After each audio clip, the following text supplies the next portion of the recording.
रुचि सोया एक ऐसा शेयर है जो लॉकडाउन के टाइम पे भी लगातार बढ़ता ही रहा।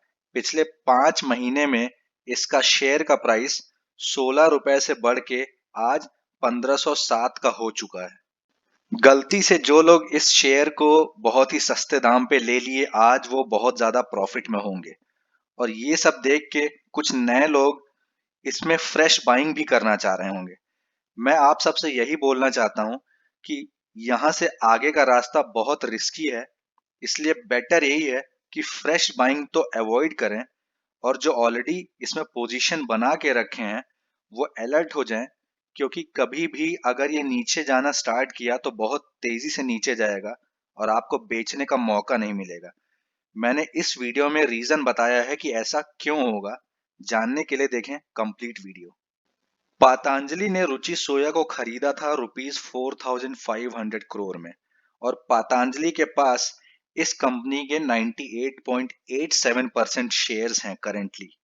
रुचि सोया के शेयर की ट्रेडिंग स्टार्ट हुई 27 जनवरी से ₹16.10 के प्राइस से और 26 जून को इसका प्राइस क्लोज हुआ ₹1519 पे। सिर्फ 5 महीने में इस स्टॉक ने 8819% का रिटर्न दे दिया। रुचि सोया ने मार्केट कैप के मामले में मैरिको को पीछे कर दिया है।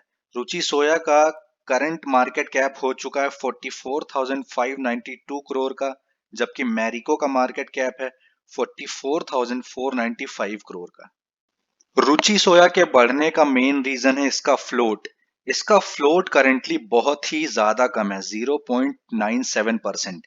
इसका मतलब यह है कि इसके प्रमोटर्स के पास 99.03% का स्टेक है और पब्लिक के पास 0.97% का स्टेक है।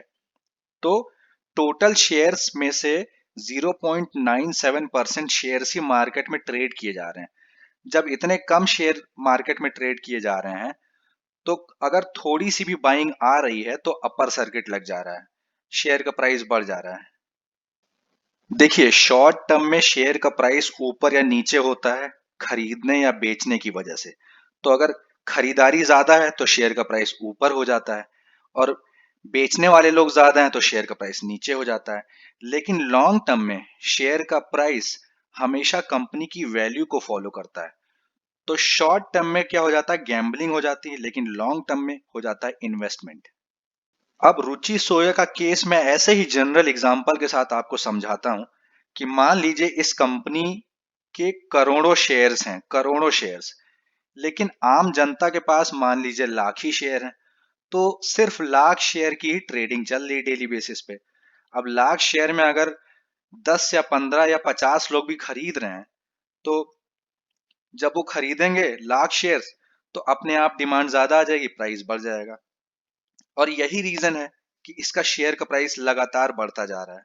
और ये जो रुचि सोया का करंट शेयर प्राइस है ये इसकी ट्रू वैल्यू को रिफ्लेक्ट नहीं कर रहा है, ये इंट्रिंसिक वैल्यू से बहुत ऊपर निकल चुका है। इसीलिए यहां से आगे का रास्ता बहुत रिस्की हो जाता है।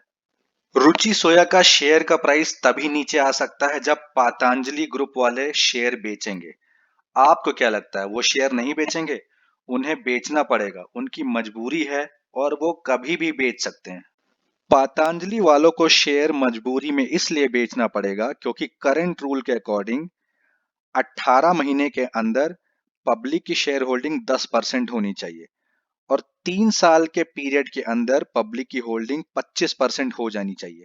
पब्लिक के पास करंट होल्डिंग जो रुचि सोया की है वो है 0.97%। तो अगले 18 महीने में 10% हो जाएगी। इसका मतलब अगले 18 महीने में ये बेचेंगे कभी ना कभी और 3 साल के अंदर पब्लिक की शेयर होल्डिंग 25% होगी, मतलब पतंजलि वाले और बेचेंगे उसके आगे भी।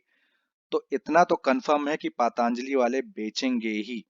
तो बेटर ये है कि जो लोग ऑलरेडी प्रॉफिट में हैं, काफी प्रॉफिट बना चुके हैं, वो और लालच ना करें, क्योंकि एक बार पतंजलि वाले बेचना स्टार्ट किए तो लोअर सर्किट पड़ेगी और आपको बेचने का मौका ही नहीं मिलेगा।